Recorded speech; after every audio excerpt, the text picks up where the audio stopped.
എല്ലാവർക്കും നമസ്കാരം. Welcome to super notes. High court assistant notification, അതായത് അടുത്ത് വരാൻ പോകുന്ന ഏറ്റവും പ്രധാനപ്പെട്ട ഡിഗ്രി ലെവൽ നോട്ടിഫിക്കേഷൻ ആയ ഹൈക്കോർട്ട് അസിസ്റ്റന്റ് നോട്ടിഫിക്കേഷൻ 2 മാസങ്ങൾക്ക് വരാൻ പോവുകയാണ്. ഒന്നുകിൽ ഈ ഓഗസ്റ്റ് മാസം അല്ലെങ്കിൽ സെപ്റ്റംബർ മാസം നമുക്ക് നോട്ടിഫിക്കേഷൻ പ്രതീക്ഷിക്കാം. നമുക്ക് ഈ നോട്ടിഫിക്കേഷനുമായി ബന്ധപ്പെട്ട എല്ലാ കാര്യങ്ങളും നമുക്കൊന്ന് മനസ്സിലാക്കാം. ഡീറ്റെയിൽ ആയിട്ട് നമുക്ക് ഡേറ്റ വെച്ച് നമുക്കൊന്ന് സംസാരിക്കാം. ഓക്കെ, അപ്പൊ നോക്കാം. ഫസ്റ്റ് ക്വസ്റ്റ്യൻ വരുന്ന ഇതാണ്: എന്നാണ് നോട്ടിഫിക്കേഷൻ വരുന്നത്? അപ്പൊ നോട്ടിഫിക്കേഷൻ വരാൻ പോകുന്നത് 2026 ഓഗസ്റ്റ് മാസം അല്ലെങ്കിൽ സെപ്റ്റംബർ മാസമാണ് നോട്ടിഫിക്കേഷൻ വരാൻ പോകുന്നത്. എന്തുകൊണ്ട് ഞാൻ അങ്ങനെ പറയുന്നു? നോക്കാം, ഈ കാണുന്നത് ഹൈക്കോർട്ട് അസിസ്റ്റന്റ് നിലവിലെ റാങ്ക് ലിസ്റ്റ് ആണ്. ഈ റാങ്ക് ലിസ്റ്റിന്റെ കാലാവധി എപ്പോ അവസാനിക്കും? ഈ റാങ്ക് ലിസ്റ്റിന്റെ കാലാവധി 2027 ഏപ്രിൽ മാസമാകുമ്പോൾ ഈ റാങ്ക് ലിസ്റ്റിന്റെ കാലാവധി അവസാനിക്കാം. 2 വർഷമാണ് ഹൈക്കോർട്ട് അസിസ്റ്റന്റ് പരീക്ഷകളുടെ റാങ്ക് ലിസ്റ്റിന്റെ കാലാവധി വരുന്നത്.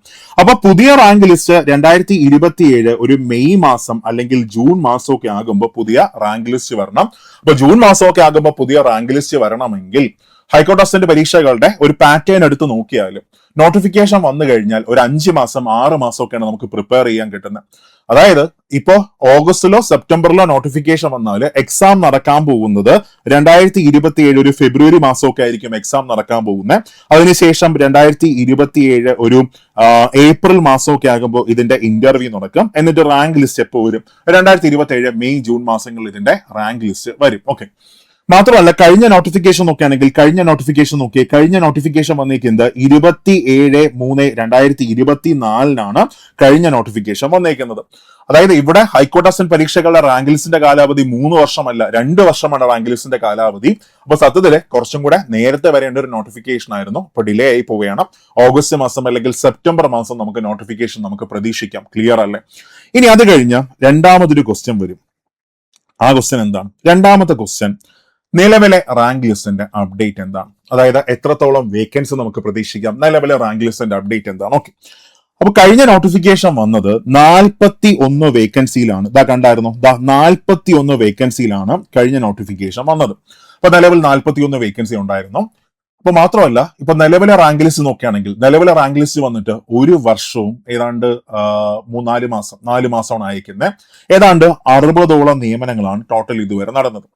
അപ്പൊ ഈ റാങ്ക് ലിസ്റ്റ് കംപ്ലീറ്റ് ആകുമ്പോൾ നമുക്കൊരു 80ഓളം അഡ്വൈസ് നമുക്ക് പ്രതീക്ഷിക്കാം, 80ഓളം നിയമനങ്ങൾ നമുക്ക് പ്രതീക്ഷിക്കാം. അപ്പൊ നിലവിലും അത്രത്തോളം വേക്കൻസി നമുക്ക് പ്രതീക്ഷിക്കാം. ഓക്കെ, ഒരു നോട്ടിഫിക്കേഷൻ വരുന്ന സമയത്ത് ഒരു 40 to 50 വേക്കൻസിയിലായിരിക്കും നോട്ടിഫിക്കേഷൻ വരുന്നത്. എന്നിട്ട് ഒരു 80ഓളം വേക്കൻസി വരെ 2 വർഷം കൊണ്ട് ഫില്ലാവും. ഓക്കെ, അപ്പൊ നമ്മൾ വിചാരിക്കും ഈ 80 വേക്കൻസി ഒക്കെ ഒരു ചെറിയ വേക്കൻസി അല്ലേ, 80 വേക്കൻസി ഒക്കെ പഠിക്കേണ്ട ആവശ്യമുണ്ടോ? മക്കളെ, ഈ വർഷം വരാൻ പോകുന്ന പ്രധാനപ്പെട്ട PSCയുടെ ഡിഗ്രി ലെവൽ നോട്ടിഫിക്കേഷൻസ് ഏതൊക്കെയാണ്? ഒന്ന്, സബ് ഇൻസ്പെക്ടർ. എത്ര അഡ്വൈസ് ആയിരിക്കും പോകുന്നത്? ഒരു 80, 100 അത്രത്തോളം അഡ്വൈസ് പോകും. ഇനി അത് കഴിഞ്ഞ് പഞ്ചായത്ത് സെക്രട്ടറി എടുക്കുകയാണ്. ഒരു 100 മുതൽ 150 വരെ അഡ്വൈസ് ആയിരിക്കും മാക്സിമം പോകാൻ പോകുന്നത്. അതേപോലെ ജൂനിയർ എംപ്ലോയ്മെന്റ് ഓഫീസർ ഒരു 20, 25 അത്രത്തോളം നിയമനങ്ങൾ പ്രതീക്ഷിക്കാം. അപ്പോ നോക്കുക, അതൊക്കെ വെച്ച് കമ്പയർ ചെയ്യുമ്പോൾ ലക്ഷങ്ങൾ അപേക്ഷിക്കുന്ന ആ നോട്ടിഫിക്കേഷൻ വെച്ച് കമ്പയർ ചെയ്യുമ്പോൾ ഇവിടെ നമ്പർ ഓഫ് ആപ്ലിക്കൻസ് വെറും 50,000 താഴെയുള്ള ആപ്ലിക്കൻസ് മാത്രമേ കാണത്തുള്ളൂ. ഒരുപാട് പേരൊന്നും എഴുതുന്ന ഒരു എക്സാം അല്ല.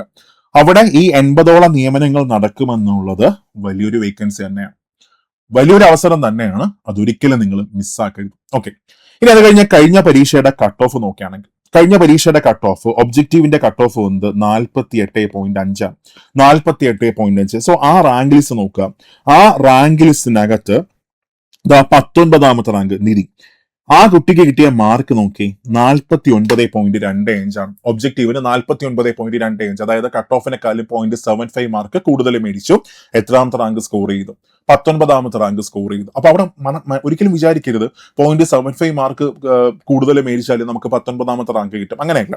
ആ കുട്ടി ഡിസ്ക്രിപ്റ്റീവിന് 40 മാർക്കാണ് സ്കോർ ചെയ്തത്. അതായത് 60ൽ 40 മാർക്ക് സ്കോർ ചെയ്തു. അങ്ങനെ ആ കുട്ടിക്ക് അതിന്റെ അഡ്വാൻറ്റേജ് കിട്ടി. ആ കുട്ടി 19ാമത്തെ റാങ്കിൽ വന്നു, ജോലിക്ക് കയറി. അപ്പൊ ഇവിടെ എങ്ങനെയാണ് എക്സാം പാറ്റേൺ വരുന്നത്? അപ്പൊ ഹൈക്കോർട്ട് അസിസ്റ്റന്റ് മറ്റൊരു പ്രത്യേകത എക്സാം പാറ്റേണിലെ ഒരു വൈരുദ്ധ്യമാണ്. അതൊരു പക്ഷേ കുറെ ആൾക്കാർക്കെല്ലാം അനുഗ്രഹം കൂടെയാണ് കേട്ടോ. അതായത് GK ഒരുപാട് പഠിക്കാൻ താല്പര്യമില്ലാത്ത ആൾക്കാർ, ഇംഗ്ലീഷ് കുഴപ്പമില്ല, ഓക്കെയാണ്, എന്നെ കൊണ്ട് പഠിച്ചെടുക്കാൻ പറ്റും, എഴുതി എന്റെ ഡിസ്ക്രിപ്റ്റീവ് ഒക്കെ സെറ്റ് ആക്കാൻ പറ്റും, ആ കോൺഫിഡൻസ് ഉള്ള ആൾക്കാർ, പെട്ടെന്ന് ജോലി വേണം, പെട്ടെന്ന് ജോലിക്ക് കയറണം, ആ ആവശ്യമുള്ള ആൾക്കാർക്കെല്ലാം ഏറ്റവും പ്രധാനപ്പെട്ട ഒരു നോട്ടിഫിക്കേഷൻ തന്നെയാണ് ഹൈക്കോർട്ട് അസിസ്റ്റന്റ്. അതിന്റെ എക്സാം പാറ്റേൺ അതിനെ നന്നായിട്ട് സപ്പോർട്ട് ചെയ്യുന്നുണ്ട്. അപ്പൊ എങ്ങനെയാണ് എക്സാം പാറ്റേൺ വരുന്നത്? എക്സാം പാറ്റേൺ വരുന്നത് 3 ഘട്ടങ്ങളായിട്ടാണ് സെലക്ഷൻ നടക്കാൻ പോകുന്നത്. 3 ഘട്ടങ്ങൾ. അതായത് ഒന്ന് ഒബ്ജക്റ്റീവ് എക്സാം കിടപ്പുണ്ട്, രണ്ടാമത് ഡിസ്ക്രിപ്റ്റീവ് എക്സാം, മൂന്നാമത്തേത് ഇന്റർവ്യൂ. അപ്പൊ ഇവിടെ ഒബ്ജക്റ്റീവും ഡിസ്ക്രിപ്റ്റീവും മനസ്സിലാക്കേണ്ട ഏറ്റവും പ്രധാനപ്പെട്ട കാര്യം, ഇത് ഒരു ദിവസമാണ് നടക്കാൻ പോകുന്നത്. ഒബ്ജക്റ്റീവും ഡിസ്ക്രിപ്റ്റീവും ഒറ്റ ദിവസം നടക്കാൻ പോകുന്ന എക്സാം ആണ്. അതായത് രാവിലെ ഒബ്ജക്റ്റീവ് എക്സാം നടക്കും, അതിനുശേഷം ആ പേപ്പർ മേടിച്ച ഉടനെ ഡിസ്ക്രിപ്റ്റീവിന്റെ പേപ്പർ ഇങ്ങ് തരും. ഒബ്ജക്റ്റീവും ഡിസ്ക്രിപ്റ്റീവും എഴുതി കഴിഞ്ഞാൽ മാത്രമേ ഒരാൾക്ക് എക്സാം സെന്ററിൽ നിന്ന് പുറത്തിറങ്ങാൻ പറ്റത്തുള്ളൂ. ഓക്കെ, അപ്പൊ ഒബ്ജക്റ്റീവ് 100 ക്വസ്റ്റ്യൻസ് 100 മാർക്കാണ്, 75 മിനിറ്റാണ് സമയം വരുന്നത്. ഡിസ്ക്രിപ്റ്റീവ് ആണെങ്കിൽ 60 മാർക്കിനാണ്, 1 മണിക്കൂറാണ് സമയം നമുക്ക് കിട്ടുന്നത്. ഒബ്ജക്റ്റീവിനകത്ത് മാർക്ക് ഡിസ്ട്രിബ്യൂഷൻ എങ്ങനെ വരും? അവിടെ ഇംഗ്ലീഷ്, ഗ്രാമർ, വൊക്കാബുലറി എല്ലാം കൂടി ചേർത്തിട്ട് 50 മാർക്കാണ് വരുന്നത്. GK and current affairs 40 mark. Current അഫേഴ്സിനാണ് അവിടെ കൂടുതൽ പ്രാധാന്യം വരുന്നത്. ഒരു 17 മാർക്കോളം കറണ്ട് അഫേഴ്സ് വരും, ഒരു 23ഓളം മാർക്ക് GK എന്ന് ക്വസ്റ്റ്യൻസ് വരാം. അത് കഴിഞ്ഞ് 10 മാർക്ക് മാത്സ് ആൻഡ് റീസണിംഗ് ആണ്. അവിടെ ഈ ഒബ്ജക്റ്റീവിന്റെ കട്ട് ഓഫ് ആണ് ഞാൻ നേരത്തെ പറഞ്ഞ 48.5. ഒബ്ജക്റ്റീവിന്റെ കട്ട് ഓഫ് മാത്രമേ കൗണ്ട് ചെയ്യത്തുള്ളൂ. അത് കഴിഞ്ഞ് ഒരു കുട്ടി ഒബ്ജക്റ്റീവ് ക്ലിയർ ചെയ്താൽ മാത്രമേ, ആ കട്ട് ഓഫ് ക്ലിയർ ചെയ്താൽ മാത്രമേ ആ കുട്ടിയുടെ ഡിസ്ക്രിപ്റ്റീവിന്റെ പേപ്പർ വാല്യൂ ചെയ്യത്തുള്ളൂ. ഓക്കെ, ഇവൻ നമുക്ക് ഒബ്ജക്റ്റീവില് മാർക്ക് കുറഞ്ഞാൽ പോലും നമുക്ക് ഡിസ്ക്രിപ്റ്റീവില് മാർക്ക് കൂട്ടി വയ്ക്കാൻ പറ്റിയാൽ നമ്മുടെ ജോലി അവിടെ ഉറപ്പാണ്. കാര്യം ചെറിയ കട്ട് ഓഫ് ആണ് എപ്പോഴും വരുന്നത്. കഴിഞ്ഞ പരീക്ഷയ്ക്ക് ഫസ്റ്റ് റാങ്ക് കിട്ടിയ കുട്ടിയുടെ കട്ട് ഓഫ് തന്നെ നോക്കുകയാണെങ്കിൽ എത്ര ആ കുട്ടി സ്കോർ ചെയ്ത്? 170 106.5 മാർക്കാണ് സ്കോർ ചെയ്തത്. ഫസ്റ്റ് റാങ്ക് കിട്ടിയ കുട്ടിയാണ്. ഓക്കെ, വലിയ പാടുള്ള ഒരു ക്വസ്റ്റ്യൻ പേപ്പർ ഒന്നുമില്ല, നിങ്ങൾക്ക് കഴിഞ്ഞ ക്വസ്റ്റ്യൻ പേപ്പർ എടുത്ത് നോക്കാം. സോ പഠിക്കാൻ റെഡിയാണെങ്കിൽ, ഒരു ബുദ്ധിമുട്ടുമില്ലാതെ പഠിക്കാൻ റെഡിയാണെങ്കിൽ, ഒരു 10 മാസം മാറ്റി വെക്കാൻ റെഡിയാണെങ്കിൽ, 10 ഇല്ല, ഫെബ്രുവരിയൊക്കെ നോക്കുകയാണെങ്കിൽ എത്രയാണ്, ഒരു 8 മാസമൊക്കെ മാറ്റി വെക്കാൻ റെഡിയാണെങ്കിൽ നിങ്ങൾക്കുള്ള ഏറ്റവും നല്ല നോട്ടിഫിക്കേഷൻ ആണ് ഇതാ വരാൻ പോകുന്നത്.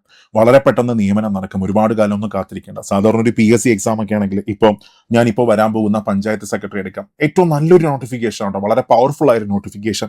അത് 2026 ഡിസംബർ മാസമൊക്കെ ആകുമ്പോൾ നോട്ടിഫിക്കേഷൻ വരും. 2027 ഒരു മെയ് ജൂൺ മാസമൊക്കെ ആകുമ്പോൾ അവിടെ പ്രിലിംസ് എക്സാം നടക്കും. 2027 തന്നെ 2027 ഒരു ഏത് മാസം, 2027 ഒരു ഒക്ടോബർ മാസമൊക്കെ ആകുമ്പോൾ അതിന്റെ മെയിൻസ് എക്സാം നടക്കും.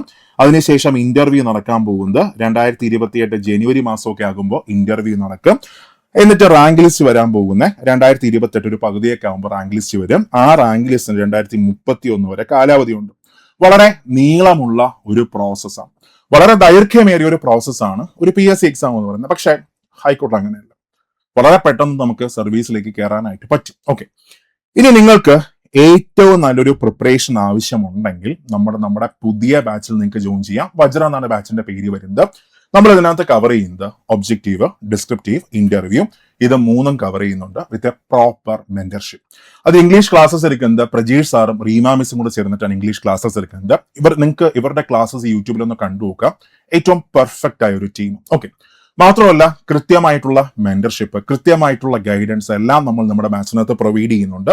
സോ ജോയിൻ ചെയ്യാൻ ആഗ്രഹിക്കുന്ന എല്ലാവരും ഇനി താമസിക്കേണ്ട.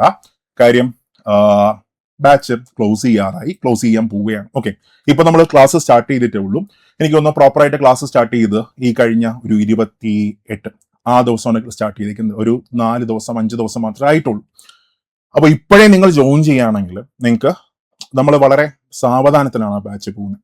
ഒരു ദിവസം 2 ക്ലാസ്സസ്, അല്ലെങ്കിൽ മാക്സിമം പോയ ലൈവും കൂടെ ചേർത്തിട്ട് ഒരു 3 ക്ലാസ്, അത്രയും പോകത്തില്ല. 2ലാണ് നമ്മൾ എപ്പോഴും നിർത്താൻ ആഗ്രഹിക്കുന്നത്.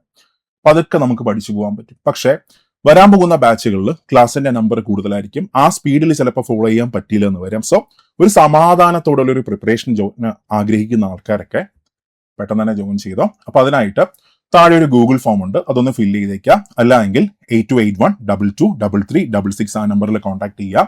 അപ്പൊ നന്നായിട്ട് പ്രിപ്പയർ ചെയ്തോ, നമ്മൾക്ക് ഇവിടെ ഉണ്ട്. ക്ലാസ്സിൽ കാണാം. All the best.